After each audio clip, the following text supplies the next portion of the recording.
welcome back. If you watched my last episode, now you should have a basic understanding about Gaokao, the college entrance examination of China. And by the way, I'm Stephanie. If you're just here, I make videos about Chinese culture and Chinese language. In our last episode, we talked about Gaokao, and in this episode, I'm going to talk about how do I feel about it and how does that actually work in reality and how does the Chinese students feel about this college entrance examination. Now, from last episode, you would know that usually requires a lot of painstaking effort. The reason why I say painstaking effort is because you are mandatory to come to school very, very early and not being dismissed to the late night. How early we're talking about, this nightmare schedule will probably put a lot of people off. Take myself as an example. When I was in high school, I usually need to get up around 6 o'clock or so. It really depends on, how far away the schools are, because you are required to show up before 7 o'clock a.m. So, sometimes if I'm being a little bit lazy, I can manage when I get up around like 6:30, but usually that means I will definitely be late. So you can't be late for that. So before you, when you arrive there, often you haven't really had your breakfast. No worry, the school will give you time to have your breakfast, but that period of time from 7 a.m. to 8 a.m., we call it as 早自习, so it's like morning self-study time. Sometimes, for example, we have different courses, and some courses you are supposed to recite them. For example, some ancient Chinese articles or stuff like that. So usually the teachers will give you, they will allocate different dates. For example, Monday and Wednesday and Friday, you can read them out loud.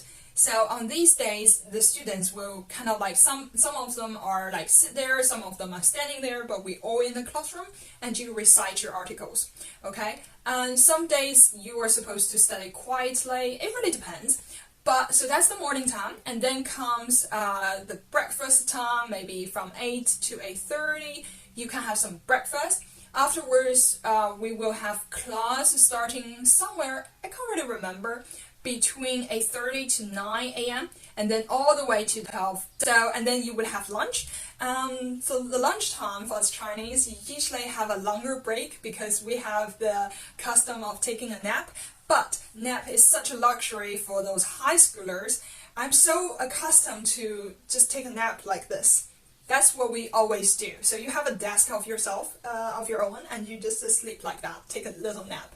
Afterwards, from usually 2:30 p.m. or 2 p.m., it depends. In summertime, sometimes we start class around 3 p.m. Now, usually when it's summertime, most of us, we go back our home or dormitory to take a nap. And all the way to, I'd say, around 6:30 p.m. or so, you will have a longer period of break time, maybe up to an hour for your dinner. It varies. Sometimes it's 6:30 and then to 7:30. Sometimes it's 6 to 7. But it doesn't matter. You got the point, right? And then from, let's just say 7 p.m., okay? From 7 p.m. all the way to 9 p.m., you're still at school. Yes, you heard me. You're still at school. And then we call that period of time as 晚自习, 晚自习. Some schools are crazier. They can extend it to 9 to 9:30 or even 10 p.m. And that is very, very late. So yeah, I remember I started on that rigid schedule when I was in the middle school. But the studying time is not that long. I remember the first day of my middle school, finishing my middle school, I arrived at home at 8:30. At that time, we don't really have cell phones, so for my parents, my mom is so worried. She doesn't know what happened to me, but actually I was just at school.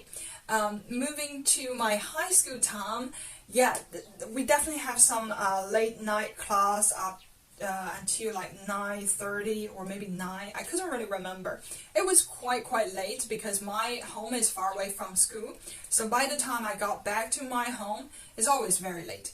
So summertime is okay, but wintertime we used to joke about we never see the sun because you got up before the sun rises and you got home completely dark. So yeah, it was a crazy period of time. If you ask me, do I think it's very difficult? Yes, of course it's difficult. Nobody wants to leave the cozy, bed when it's freezing winter, gusting wind blowing outside. and everyone feel a little bit drowsy during summertime. So is it difficult? Yes, it's very difficult. Is it worth it? I don't know. And that's the controversial part I'm talking about. A lot of people say that Gaokao is so rigid because the criteria is rigid and students cannot explore their full potential, and there are no other criteria, your scores, your life scores. Imagine someone is scoring you as a human being based on how many marks you're getting on your paper. That's how you're being evaluated. That's true. So yeah, I feel a little bit weird about this system, and I don't really like it. For example, I'm not very good at math. I used to be very good at chemistry, but there has been some sort of accident that I had to stay at home for a couple of weeks, and I missed some chemistry class, and then my chemistry started to, take a deep jump. Yeah, so my science-related subjects are not so good, but I still need to spend tons of time working on them, perfecting them, because otherwise I couldn't get a better score at the Gaokao.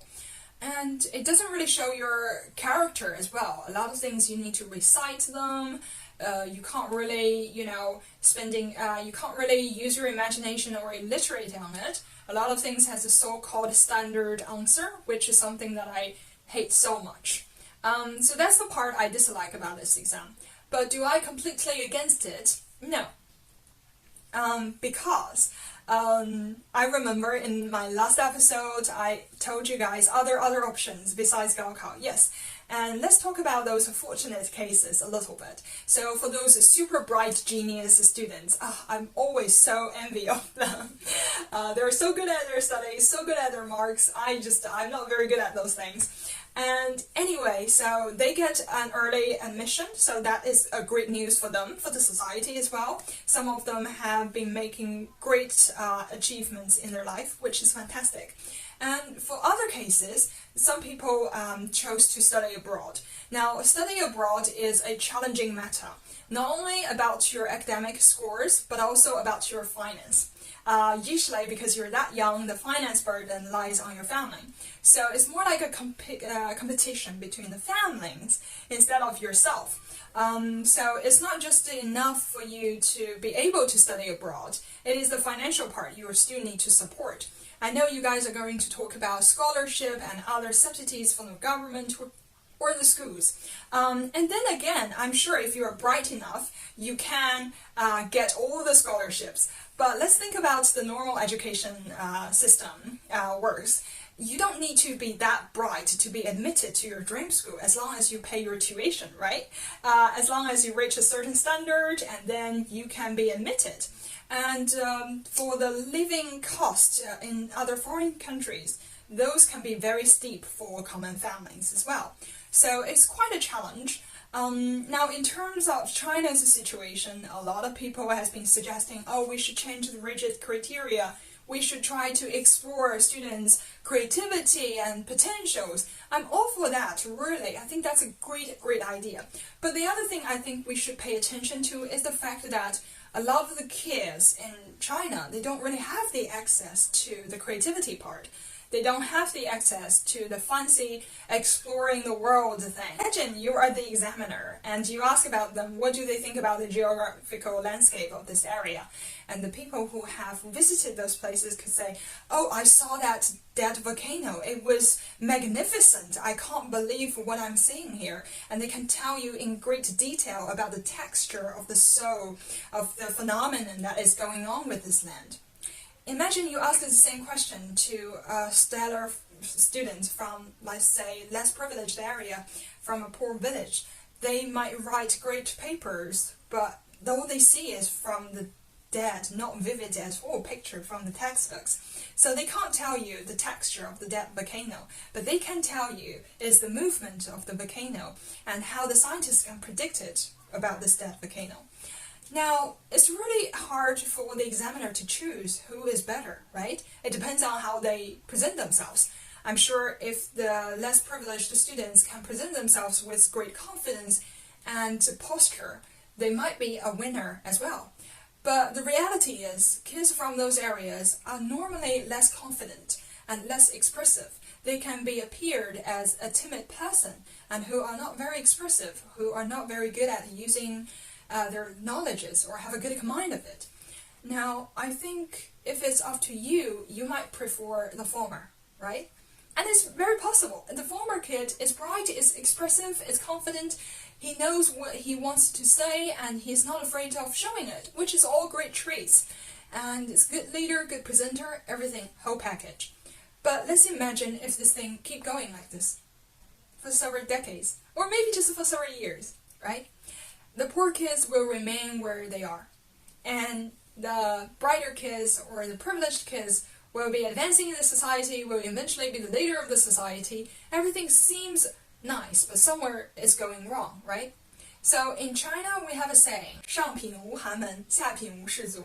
It's a similar saying, there will be a rift between the different classes, and then that will worsen the things, and the society eventually will be developed into an imbalanced one. So nobody wants to see that coming.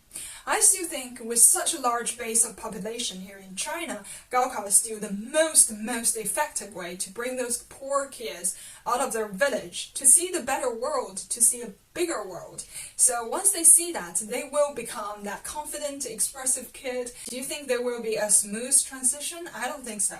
They will experience something different. But at the end of the day, I think they will grow up. Right? It's part of the evolution of the society and the evolution of the humankind. We all need to grow up, no matter how old we are right now. I still have rooms to grow, maybe not physically, but still dimensionally. So I think Gaokao offers a very equal opportunity for us all. But of course, it does have its shortcomings in terms of, not be able to fully explore students' potential. And that is true as well. I think in terms of that perspective, Gaokao is not a fair educational system for me. But in terms of the bigger picture, in terms of the entire country, think about how big China is, I still think that's the most effective way to select the students and bring them, lift them out of poverty or lift them out of the small world they are currently living, and embracing the bigger world, to see the bigger world. I still think that's very crucial for a country as a whole. But as individually speaking, I think the shortcoming is so obvious. I sacrificed tons of time working on my math, but I hardly need to use them at all in my future life, in my current life as well. I think what the education offers us is a more holistic point of view. But at the end of the day, if you have a passion, if you have a specific passion in a specific field, it would be a great idea to pursue on that perspective, and I'm sure you will get something out of it.